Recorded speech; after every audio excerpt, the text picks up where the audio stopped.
الحمد لله نحمده ونستعينه ونستغفره ونؤمن به ونتوكل عليه ونعوذ بالله من شرور أنفسنا ومن سيئات أعمالنا من يهده الله فلا مضل له ومن يضلل فلا هادي له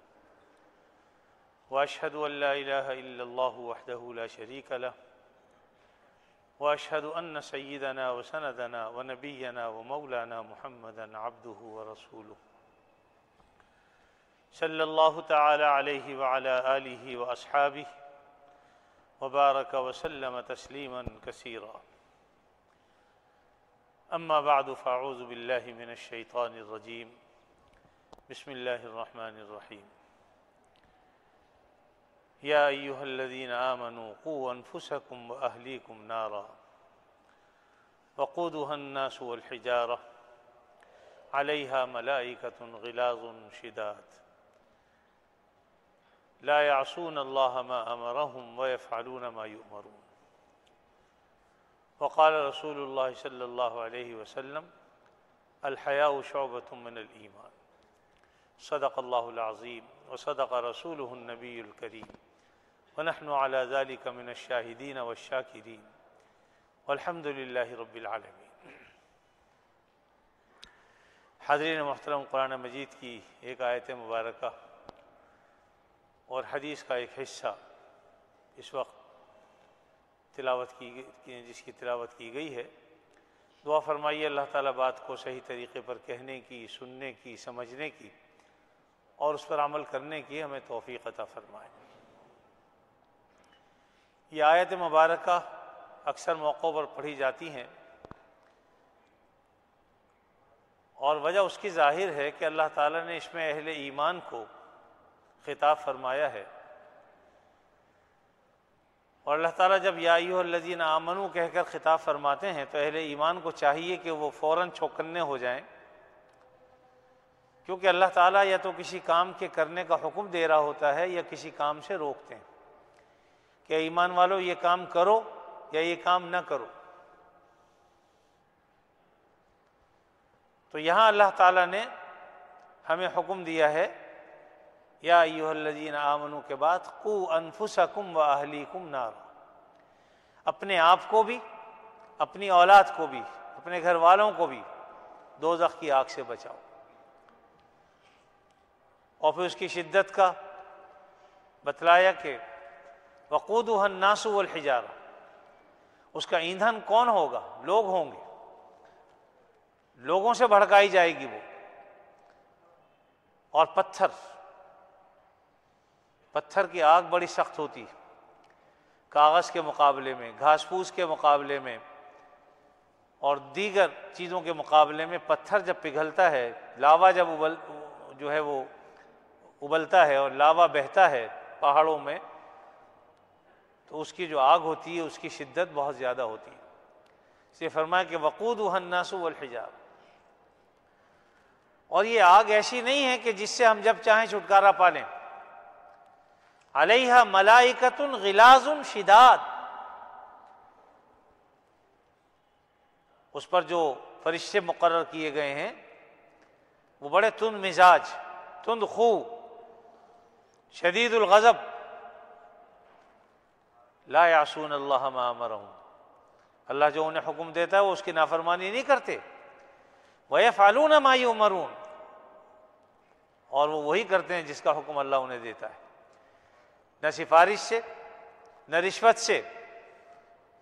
انہیں رام نہیں کیا جا سکتا، نہ تعلقات سے، بلکہ وہ اللہ کے حکم کے پابند ہیں۔ تو بہرحال اہل ایمان کو یہ آیتیں بار بار پڑھ کر سنائی جاتی ہیں تاکہ ہر موقع پر ہم اس آگ سے بچنے کی کوشش کریں۔ شیطان ہمارے ارد گرد ہے، قرب و جوار میں ہے، بعض دفعہ وہ خود اور بعض اوقات انسانوں کی شکل میں، یا خود ہمارا نفس ہمیں برائی کی طرف مائل کرتا ہے۔ تو یہ آیت اگر ذہن میں رہے، قوا انفسکم واہلیکم نارا، اپنے آپ کو بھی دوزخ کی آگ سے بچاؤ، اپنی اولاد کو، اہل و عیال کو، گھر والوں کو دوزخ کی آگ سے بچاؤ، یعنی یہ فکر ہمیں دلائی جا رہی ہے بار بار کہ اس فکر میں رہو اب جو آدمی جس کو یہ پتا ہو کہ میں نے مرنا ہے، دنیا کی زندگی چند روزہ ہے، یہاں 50 سال 60 سال 70 سال 80 سال کتنا جی لے گا آدمی، ایک محدود زمانہ ہے، لیکن آئندہ چل کر جو زندگی ملنے والی ہے وہ لامحدود ہے، وہ کبھی ختم ہونے والی نہیں ہے۔ اس تھوڑی سی زندگی کے لیے ہم کس قدر محنت کرتے ہیں، حلال و حرام کی تمیز کھو بیٹھتے ہیں، لیکن اس زندگی کو پانے کے لیے اور حاصل کرنے کے لیے اور اس کے انعامات حاصل کرنے کے لیے ہمیں کتنی فکر ہے، جو کبھی ختم ہونے والی نہیں۔ تو اس لیے اس کی طرف توجہ دلائی جاتی ہے بار بار کہ اپنی آخرت کی فکر کرو۔ ایسا نہ ہو کہ تمہیں دنیا کی زندگی ایسا مشغول کر دے اپنے آپ میں کہ ہم آخرت کو بھلا بیٹھیں۔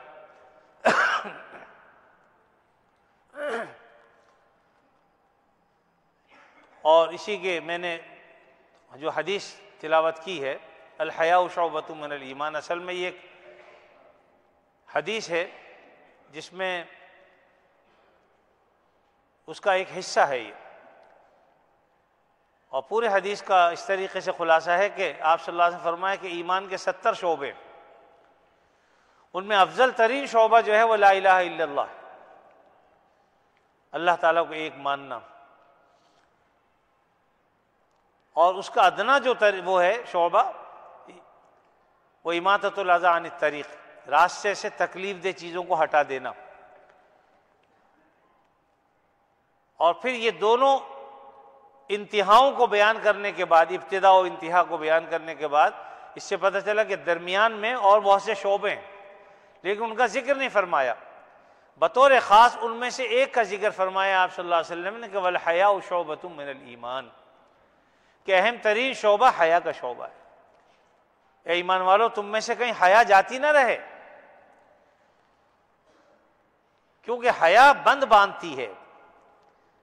اگر بند ٹوٹ جائے تو پھر سیلاب آ جاتا ہے۔ آپ نے دیکھا ہوگا کہ بند بندھے ہوئے ہوتے ہیں، پشتے لگے ہوئے ہوتے ہیں، اور خدا نہ کرے اگر پشتہ ٹوٹ جائے، بند ٹوٹ جائے تو پانی جو ہے وہ پھر بستیوں میں داخل ہو جاتا ہے، کھیتی باڑی میں داخل ہو جاتا ہے، انہیں تباہ و برباد کر دیتا ہے۔ تو اسی طریقے سے حیا بھی ایمان کے شعبوں میں سے ایک شعبہ ہے، ایک حیا جو ہے شعبہ ایمان کے شعبہ ہے، اس میں یہ گویا کہ ایک بند ہے جو ہمارے درمیان ہے، اگر خدا نہ کرے وہ حیا کا جو بند ہے ٹوٹ جائے اور بے حیائی پہ انسان اتر آئے تو پھر اس صورت میں سیلاب آ جاتا ہے، گھروں کے گھر تباہ ہو جاتے ہیں، برباد ہو جاتے ہیں۔ شریعت کی کچھ حدود و قیود ہیں، ان حدود و قیود میں رہنے کا نام دین ہے، اسلام ہے۔ حدود و قیود کو اگر آپ پار کر لیں گے تو پھر آپ دوسری سرحد میں داخل ہو جائیں گے، خدا نہ کرے کفر کی سرحد ہے، دیگر سرحدیں ہیں، ان میں داخل نہ ہو جائیں۔ اہل ایمان کا معاملہ تو یہ ہے کہ جس طرح ایک گھوڑا ایک کھوٹے سے بندھا رہتا ہے، اس کی رسی لمبی ہوتی ہے، اپنی رسی کی وسعت کے مطابق وہ گھومتا پھرتا ہے اور پھر ادھر ادھر گھوم کے آگے اپنے کھونٹے کے ساتھ لگ کے بیٹھ جاتا ہے۔ فرمایا کہ ایمان والا تو ایسے ہی ہونا چاہیے کہ جہاں کہیں بھی جائے لیکن ایمان خراب نہ ہو، ایمان کے ساتھ جڑا رہے۔ تو جو حدود و قیود شریعت نے بیان کی ہیں، ان حدود و قیود میں رہنے کا نام جو ہے وہ دین ہے، اسلام۔ خوشیاں منانے کا بھی طریقہ ہے، غم منانے کا بھی طریقہ ہے۔ آپ خوشیاں منا رہے ہیں تو وہ بھی حدود میں رہتے ہوئے منائیں گے، آپے سے باہر نہیں ہوں گے ان خوشیوں میں، اللہ اور رسول کے احکام کی نافرمانی نہیں کریں گے۔ اور غم ہے تو غموں کا معاملہ بھی ایک حد تک ہے، کسی کا کوئی عزیز مر گیا، اس کے مرنے کے طریقے ہمیں بتا دیے، غم منانے کا طریقہ بتا دیا، کس طریقے سے منانا چاہیے۔ اس سے زیادہ جو کچھ ہوگا وہ پھر شریعت کے خلاف ہوگا۔ کوئی مر جاتا ہے، یقیناً اس کا افسوس ہوتا ہے، کسی کا عزیز مر گیا، آنکھوں سے آنسو بھی نکل آتے ہیں، دل میں رنج و غم بھی ہوتا ہے، تو شریعت نے اس کی اجازت دی ہے کہ اگر آنکھوں سے آنسو نکل آئے تو کوئی حرج کی بات نہیں ہے بھائی، کسی کی جدائی میں اور کسی کے مرنے پر غم کی وجہ سے آنکھوں سے آنسو نکل آئے، کوئی حرج نہیں۔ دل میں بہت رنج و غم ہے، کوئی حرج کی بات نہیں ہے، یقیناً ہوگا۔ جدائی ہو گئی، والد ہیں، والدہ ہیں، بہن بھائی ہیں، بیٹے ہیں، اولاد ہے، کوئی بھی۔ ہاں منع اس سے کیا کہ زبان پر شکوہ نہ لاؤ، بس شکوہ شکایت نہ ہو، بلکہ جب بھی غم ہو یاد آئے انا للہ و انا الیہ راجعون پڑھیے، اس پر اجر و ثواب بھی ہے، اور یہ ایک غم منانے کا طریقہ، اس سے غم بھی ہلکا ہو جاتا ہے۔ طبعی طور پر، عقلی طور پر انسان سمجھ جاتا ہے کہ ہم اللہ کی ملکیت ہیں اور اسی کی طرف ہم سب نے لوٹ کر جانا ہے، آج یہ گیا کل ہم چلے جائیں گے، رکنا کسی نے بھی نہیں۔ تو دنیا میں جو بھی شخص آیا ہے وہ یہاں سے جائے گا، جو پھول بھی کھلا ہے وہ مرجھائے گا، جو تعمیر ہوئی ہے وہ ایک دن ختم ہوگی، بقا صرف اللہ کے لیے۔ تو اس لیے ایک تو یہ کہ ہمیں بار بار اپنی آخرت کی فکر بتائی جاتی ہے، یاد دلائی جاتی ہے کہ آخرت کی فکر کرو، دنیا کے مشغلوں میں آخرت کو نہ بھول جاؤ۔ اور دوسری بات یہ کہ چونکہ حیا ایمان کے شعبوں میں سے ہے، اس کی بھی پاسداری کرو۔ ہمارے یہاں مختلف مواقع پر چونکہ ہم اپنی تہذیب کو بھلا بیٹھے، اپنی معاشرت اسلامی سے ہاتھ دھو بیٹھے، بہت کم لوگ ہیں جو اس پر عمل کرتے ہیں، ورنہ اکثر ہم نے غیروں کی نقالی کو ہی اپنی ترقی سمجھ رکھا ہے۔ ان کا سا لباس، ان کی سی صورتیں، ان کا سا چال چلن، ان کا سا جو ہے ان کی معاشرت، اس کو اپنانے میں ہم فخر سمجھتے ہیں۔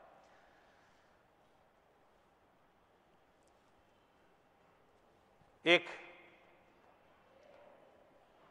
امام قانبی کا واقعہ لکھا ہے، شروع زمانہ ان کا ایسا ہی تھا، جیسے اور لوگ ہوتے ہیں، عام سے لوگ تھے، بلکہ اس زمانے کے اگر یہ کہا جائے کہ ڈاکو تھے، چور تھے، یا دھونس دھاندلی کرنے والے تھے ایک زمانے میں۔ ایک موقع پر حضرت شعبہ بن حجاج غالباً وہاں سے گزر رہے تھے اپنے گھوڑے پر، تو انہوں نے اس کی لگام پکڑ لی جا کے گھوڑے کی، اور کہنے لگے کہ یا شعبہ حدثنی حدیثا، مجھے کوئی حدیث سناؤ۔ تو انہوں نے کہا کہ بھئی حدیث اس طرح سے نہیں سنائی جاتی، جس طریقے سے تم نے گھوڑے کی لگام پکڑ لی اور مجھے روک دیا، میں کہیں جا رہا تھا، اب مجھے کہتے ہو حدیث سناؤ، اور وہ بھی سختی کے ساتھ، یعنی طلب نہیں ہے۔ انہوں نے کہا کہ بھئی اس طرح تو میں نہیں سناتا۔ انہوں نے کہا سنانی پڑے گی، نہیں سناؤ گے تو میں بہت برا کروں گا تمہارے ساتھ۔ بہرحال جب بار بار انہوں نے کہا تو انہوں نے کہا ٹھیک ہے میں حدیث سناتا ہوں۔ پھر اس کے بعد انہوں نے حدیث کی سند بیان کی، اور اس کے بعد پھر فرمایا کہ آپ صلی اللہ علیہ وسلم فرمایا اذا لم تستحی فافعل ما شئت، جب تو حیا سے ہاتھ دھو بیٹھے، تیرے اندر حیا نہ رہے تو تیرا جو جی چاہے کر۔ پتہ نہیں کس دل سے انہوں نے یہ حدیث سنائی کہ انہوں نے فوراً گھوڑے کی لگام چھوڑ دی اور کہا کہ میں تمہارے ہاتھ پر توبہ کرتا ہوں، اور اس کے بعد جو زندگی گزاری تو اب انہیں امام قانبی کہا جاتا ہے، بڑے محدث، بڑے امام، بڑے بزرگوں میں سے۔ تو بات یہ ہے کہ یہ حدیث اذا لم تستحی فافعل ما شئت، یہ بھی آپ صلی اللہ علیہ وسلم کا ارشاد ہے کہ کسی انسان میں اگر حیا نہ ہو پھر جو جی چاہے کرے۔ آپ نے دیکھا ہوگا کہ گھروں میں جب تک چھوٹے بڑوں سے حیا کرتے ہیں تو گھر صحیح چلتا رہتا ہے، لیکن اگر چھوٹے بڑے کی حیا تمیز ختم ہو جائے پھر وہ جو چاہے کرتا ہے، کوئی روکنے والا اس کو نہیں۔ تو حیا یہ ایمان کے شعبے میں سے ہے، مردوں کے لیے بھی حیا، عورتوں کے لیے بھی حیا، دونوں کے لیے ضروری ہے۔ حضرت عثمان غنی رضی اللہ تعالیٰ عنہ کو کامل الحیاء والایمان کہا جاتا ہے،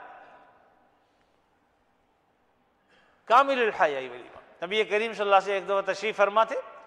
صدیق اور بے تکلف بیٹھے ہوئے تھے، چادر آپ کی تھوڑی سی اٹھی ہوئی تھی، پیر نظر آ رہے تھے، کھلے تھے گھٹنوں تک غالباً، آپ بیٹھے رہے۔ سیدنا صدیق ایک بار تشریف لائے، بعد میں سیدنا عمر فاروق بھی آئے، انہوں نے اجازت چاہی، آپ نے انہیں بلا لیا، بیٹھے رہے۔ کچھ دیر بعد سیدنا عثمان غنی رضی اللہ تعالیٰ عنہ آئے، انہوں نے اجازت چاہی، بتایا گیا کہ عثمان غنی تشریف لا رہے ہیں، اندر آنا چاہتے ہیں، تو آپ صحیح ہو کے بیٹھ گئے، اپنے کپڑوں کو ٹھیک کر لیا، حالانکہ وہ کوئی ایسے اس میں نہیں تھے، وہ بے تکلف بیٹھے ہوئے تھے، لیکن جب عثمان غنی آئے آپ نے اپنے آپ کو جو ہے وہ چادر وادر ٹھیک کر کے آپ نے پھر کہا کہ بلا لو. تو حضرت عائشہ صدیقہ نے پوچھا یا رسول اللہ صلی اللہ علیہ وسلم، حضرت صدیق اکبر آئے تو آپ بیٹھے رہے، عمر فاروق آئے تو آپ بیٹھے رہے بے تکلف، اور عثمان غنی آئے تو آپ نے ایسا کیا؟ فرمایا کہ تمہیں پتہ نہیں یہ کون شخص ہے؟ یہ وہ شخص ہے جس سے اللہ کے فرشتے بھی حیا کرتے ہیں، تو میں کیوں نہ حیا کروں؟ دوسری ایک اور بات بھی تھی کہ اگر آپ صلی اللہ علیہ وسلم اس بے تکلفی سے بیٹھے رہتے تو چونکہ ان کی طبیعت میں حیا بہت زیادہ غالب تھی، تو جو بات وہ کہنا چاہتے تھے آپ صلی اللہ علیہ وسلم سے کہہ نہیں سکتے تھے حیا کی وجہ سے، اس لیے بھی آپ صلی اللہ علیہ وسلم نے اہتمام فرمایا. تو کامل الحیاء والایمان کہا جاتا ہے سیدنا عثمان غنی، اور خواتین میں تو اور بھی زیادہ مطلوب ہے اپنے لباس کے اعتبار سے، چہرے کے اعتبار سے کہ وہ پردہ کریں، چادر سے اپنے آپ کو ڈھانپیں. اور ایک خاتون کے بارے میں آتا ہے نا کہ ایک جہاد کے موقع پر ان کا ایک بیٹا شہید ہو گیا، جب پتہ چلا تو وہ گھر سے باہر نکلی آپ صلی اللہ علیہ وسلم کے پاس جانے کے لیے، تحقیق حال کے لیے، اور اس حال میں نکلی کہ اپنی چادر اپنی عبا جو بھی تھی انہوں نے اچھی طریقے سے لپیٹی، صرف ایک آنکھ کھلی رہی دیکھنے کے لیے. تو کسی نے کہا کہ تمہارا بیٹا مر گیا اور تم اس حال کے اندر بھی جو ہے وہ اس اہتمام کے ساتھ جا رہی ہو اور تم نے پردہ کیا ہوا اور سب چیزیں کی. ان کا جو جواب تھا وہ یہی تھا کہ ٹھیک ہے میرا بیٹا مر گیا لیکن میری حیا نہیں مری. حیا ایسی چیز نہیں ہے کہ کسی کی مرنے کے موقع پر آدمی جو ہے وہ بے لگام ہو جائے، بھی پردہ نہ کرے اور جس کا جی چاہے سب کے سامنے آتی پھرے. ہمارے یہاں کو مر جاتا ہے تو خواتین جو ہے وہ اپنے سینے کو کوٹتی ہیں، بال نوچتی ہیں، نہ کپڑا کا ہوش ہوتا ہے نہ لباس کا ہوتا ہے. تو یہ طریقہ درست نہیں. شریعت کے احکام ہر جگہ ہر موقع کے لیے ہیں. مر بھی جائے آدمی تب بھی جو حیا ہے اس کو قائم رکھنا چاہیے، جو پردہ ہے وہ قائم رہنا چاہیے. کوئی مر جاتا ہے ہمارے یہاں پوچھتے ہیں کہ بھئی مرنے کے بعد جو عدت عورت کر رہی ہوتی ہے کہ فلاں سے پردہ ہے فلاں سے. بھئی جس سے پردہ زندگی میں ہے مرنے کے بعد بھی ہے اس سے، اور جس سے زندگی میں نہیں ہے مرنے کے بعد بھی اس سے نہیں. تو بات یہ ہم یہ سمجھتے ہیں کہ مرنے کے بعد عدت میں تو پردہ کرو، اچھا پھر ان سے پردہ کر لیتی ہیں جن سے نہیں ہے. داماد سے نہیں ہے لیکن بعض داماد سے ہی پردہ کرتی ہیں، حالانکہ داماد سے پردہ جب زندگی میں نہیں ہے تو عدت کی حالت میں بھی نہیں. تو بہرحال یہ حیا ایمان کا شعبہ ہے، ہر حال میں ہمارے پاس حیا ہونی چاہیے، اور شریعت نے اس کا اہتمام کیا ہے. حدیث میں آتا ہے نا کہ کل مولود یولد علی الفطرہ، ہر مولود ہر بچہ جو ہے وہ اپنی فطرت پر پیدا ہوتا ہے. اور فطرت کیا ہے؟ فطرت اسلام ہے. لیکن پھر فَأَبَوَاهُ يُهَوِّدَانِهِ أَوْ يُنَصِّرَانِهِ أَوْ يُمَجِّسَانِهِ أَوْ كَمَا قَالَ صلی اللہ علیہ وسلم، کہ پھر اس کے ماں باپ اسے یہودی بنا دیں یا نصرانی بنا دیں یا مجوسی بنا دیں، یعنی اس کا ماحول اس کو بنا دیتا ہے. اس سے ہمیں یہ بھی پتہ چلا کہ اپنے ماحول پر بھی نظر رکھنی چاہیے. ہم کن لوگوں کے ساتھ اٹھتے بیٹھتے ہیں، ان کے عقائد کیا ہیں، خدا نہ کرے کہ ایسے تو نہیں کہ ہمیں جہنم کی طرف لے جا رہے ہوں. اس لیے اپنے ارد گرد اپنے ماحول پر بھی ہمیں نظر رکھنی چاہیے کہ اچھے لوگوں سے ہم دوستی کریں، نیک لوگوں سے دوستی کریں، تاکہ ہمارا ماحول درست رہے. کیونکہ آدمی اپنے ماحول میں رہ کر پنپتا ہے، بڑھتا ہے. خدا نہ کرے اگر کوئی شرابی کے ساتھ بیٹھنے لگے شراب پینا شروع کر دیتا ہے، جواریوں کے ساتھ بیٹھنا شروع کرے جواری بن جاتا ہے، بے حیا لوگوں کے پاس بیٹھنا شروع کرے حیا جاتی رہتی. اب آج کل خواتین جس طرح کے چست لباس پہنتے ہیں تو بجائے اس کے کہ ماں باپ روکیں، روک ٹوک کریں، روک ٹوک تو درکنار ہے، اب تو ہم پر فخر کیا جاتا ہے اس پر کہ دیکھو ہمارے بچے جو ہے وہ ترقی کی دوڑ میں کتنے آگے نکل گئے. جس کو ہم ترقی سمجھتے ہیں اصل میں وہ دیوالیہ ہے، وہ تنزلی ہے، یقین جانیے. اور یہ بات میں نے اس لیے بھی کہی کہ بعض موقعوں پر تو ہم بالکل سب کچھ چھوڑ چھاڑ دیتے ہیں، اپنے دین اسلام یہ بھی بھول جاتے ہیں کہ ہم مسلمان ہیں، ہمارے لیے کچھ شریعت نے حدود و قیود رکھی. 31 دسمبر آنے والا ہے، آج کرسمس ہے. ایسے موقعوں پر حیا کا دامن ہاتھ سے چھوڑ دیتے ہیں، جس کا جو جی چاہتا ہے وہ کرتا ہے. بھئی اگر غیر مسلم کرتے ہیں تو ٹھیک ہے وہ کریں، لیکن ہم ان کے طور طریقوں کو کیوں اپنائیں؟ ہمارے یہاں نیو ایئر جو مناتے ہیں، ہیپی نیو ایئر، تو کس طریقے سے مناتے ہیں؟ روکنا پڑتا ہے کہ صاحب ساحل سمندر پر نہ جاؤ، ناچو نہیں، گاؤ نہیں، اور یہ نہ کرو، شرابیں نہ پیو، بدمست نہ ہو جاؤ. لیکن آپ دیکھتے ہیں کس طریقے سے لوگ جو ہے وہ اس رات کو منانے کی کوشش کرتے ہیں، حالانکہ وہ خوشی کی بات نہیں ہے. زندگی کا 1 سال تو اور کم ہو گیا. ہمارے ہاں تو باقاعدہ اس پہ مبارکباد دی جاتی ہے، نیا سال شروع ہو گیا، حالانکہ نیا سال کو مبارکباد دینے کی چیز نہیں ہے۔ کس بات کی مبارکباد ہے بھائی؟ کوئی اگر آدمی 60 سال زندگی کے لے کر آیا ہو، 10 سال 15 سال 20 سال اس کے گزر گئے تو اب زندگی کم رہ گئی نا۔ 60 سال میں سے 30 سال گزر گئے تو کیا مبارکباد کا موقع ہے کہ اچھا بھائی تمہاری زندگی کے 30 سال ختم ہو، مبارک ہو، صرف 30 سال باقی رہ گئے۔ ہم اگر اردو میں دیکھیں تو ہماری سالگرہ کا مطلب ہے کہ سال گر گیا ہے، تو یہ خوشی کا موقع ہے یا غم منانے کا موقع ہے؟ اپنا جائزہ لینا چاہیے کہ ہم نے کیا کیا، کھویا کیا اور پایا کیا، پورا سال ہمارا کیسے گزرا، اللہ کی فرما برداری میں یا نافرمانی میں۔ ہمیں تو اپنا جائزہ لینا چاہیے، بجائے اس کے کہ ہم جائزہ لیں ہم نے اس کو ناجائز خوشیوں کا ذریعہ بنا لیا کہ ہم آزاد ہیں، چاہیں تو شرابیں پئیں، چاہیں تو ناچیں، چاہیں تو گائیں، کپڑوں سے بے نیاز ہو جائیں، کوئی ہمیں روکنے ٹوکنے والا نہیں۔ اور پھر جیسے ہی 12 بجتے ہیں تو ایسا لگتا ہے کہ ایک طوفان آ گیا ہے بدتمیزی کا، فائرنگ ہو رہی ہے، نہ جانے کتنے لوگ مر جاتے ہیں تمہاری اس خوشی کی وجہ سے۔ اور خوشی بھی وہ جو جس کا شریعت نے کوئی حکم ہمیں نہیں دیا۔ اس سے اتنا تو پتہ چلتا ہے کہ آپ صلی اللہ علیہ وسلم ہر مہینے جو چاند آپ دیکھتے تھے تو اس وقت آپ دعا پڑھتے تھے، آپ نے دعا سکھلائی، اللہم اہلہ علینا بالیمن والایمان والسلامۃ والاسلام والتوفیق لما تحب وترضى۔ تو جو آپ کی تعلیم ہے اس کو تو ہم بھول گئے، ہم میں سے شاید ہی کسی کو آتی ہو، الا ماشاء اللہ، جنہوں نے مدرسوں میں پڑھا یہ دعائیں سیکھی تو شاید ان کو آتی ہو، لیکن جو دور رہتے ہیں انہیں دعا بھی نہیں آتی۔ تو جو بتلایا ہے اس پر عمل نہیں ہے۔ بھائی چاند دیکھ کر یہ دعا، اس کا مطلب یہ ہوگا یا اللہ یہ چاند ہمارے لیے خوشیوں کا ذریعہ ہو، امن و امان کا ذریعہ ہو، سلامتی کا ذریعہ ہو، ہمیں آپ جو ہے وہ ایسی توفیق عطا فرمائیے جس کو آپ پسند کرتے ہوں، جس سے آپ راضی ہوتے ہوں، اس کی توفیق دیجیے۔ تو یہ دعا ہم چاند دیکھتے ہوئے مانگتے ہیں، مانگنی چاہیے۔ اگر کوئی نئے سال کے شروع میں یہ دعا کر لے تو کوئی حرج بظاہر معلوم نہیں ہوتا، اس لیے کہ اس میں بھی دعا کرنے میں حرج نہیں کہ اللہ جو سال یہ شروع ہو رہا ہے، اس کی ابتدا ہو رہی ہے، تو یہ سال ہمارے لیے خوشیوں کا ذریعہ ہو، امن و امان کا ذریعہ ہو، سلامتی کا ذریعہ ہو، اور ان چیزوں کا ذریعہ ہو، وہ کام ہم کریں کہ جس سے آپ راضی ہوں، جو آپ کو پسند ہو۔ یہ دعا اگر کوئی کر لے تو کوئی حرج کی بات نہیں، لیکن جو طریقے ہم نے دوسروں کے اپنا لیے ہیں، اختیار کر لیے ہیں، وہ طریقے ہمارے نہیں ہیں میرے عزیز، ان سے ہمیں بچنا چاہیے۔ اور خوشی منانے کا ایک طریقہ ہے بھی نہیں۔ میں نے جیسے کہ کہا کہ ہمارے لیے تو سرحدیں ہیں، حدود ہیں، خوشیاں کس طرح منانی ہے۔ ہمارے ہاں تو خوشی عید آتی ہے تو حکم ہوتا ہے 2 رکعت نماز پڑھو، اللہ کو شکر ادا کرو، یہ ہے خوشی منانے کا طریقہ۔ آپ کے بچوں کو خوشی ملی ہے، نوکری مل گئی ہے، حلال اللہ رزق عطا فرما دیا ہے، فوراً یا اللہ تیرا شکر ہے الحمدللہ، فوراً یہ کہیے، 2 رکعت نماز پڑھی شکرانے کی، اللہ تعالیٰ کا شکر ادا کرے، یہ خوشی منانے کا طریقہ ہے۔ بچے کی وقت پر شادی ہو گئی ہے، بچی وقت پر فارغ ہو گئی ہے، اور جو بھی آپ چاہتے تھے اللہ نے وہ کر دیا، اللہ کا شکر ادا کیجیے، یہ خوشی منانے کا طریقہ ہے۔ آدمی زیادہ خوش ہو اپنے دوست احباب کی دعوت بھی کر سکتا ہے، عزیز اقارب کو ہی بلا سکتا ہے کہ بھئی اس خوشی میں آپ بھی ہمارے شریک ہو جائیں، ہمارے بچے نے قرآن مجید مکمل کیا، ہمیں بڑی خوشی، اللہ نے بہت بڑی نعمت دی ہے، آئیے اس نعمت کی اس میں شرکت کر کے آپ اور ہم اکٹھے بیٹھ کے اللہ کا شکر ادا کریں۔ تو طریقہ تو یہ ہے میرے عزیز۔ غم کا موقع ہے، اس میں سب ایک دوسرے کو غم کے اندر ہاتھ بٹائیں، اس کو تسلی دیں کہ بھائی بس اللہ تعالیٰ کی طرف سے ایسا ہی منظور تھا،